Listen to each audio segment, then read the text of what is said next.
Unielewe. Leo tunakamata mwizi kwenye ibada hii. Amen.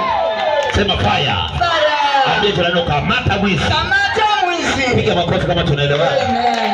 Kama kuna mtu aliiba nyota yako, huyo mwizi anakamatwa. Amen. Kama kuna mtu aliharibu maisha yako, huo mkono wa mtu mbaya unakatwa. Amen. Ni kama wataki vile. Amina. Sema fire. Fire. Rudia tena. Fire. Sema tena. Fire. Alafu ongeza makofi mazuri sana. Amen.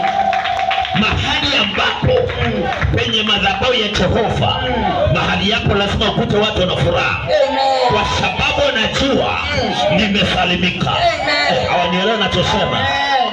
Sema fire. Fire. Lakini watu wabaya wakiona madhabahu ya Jehova, wanajua sasa mambo yetu yataondoka. Niseme nisiseme? Sema papa. Nigonge nisigonge? Papa. Watu wabaya wakiona madhabahu ya Jehova iko sehemu, wanajua hiyo madhabahu imebeba taa, na ile giza yao wataumbuliwa.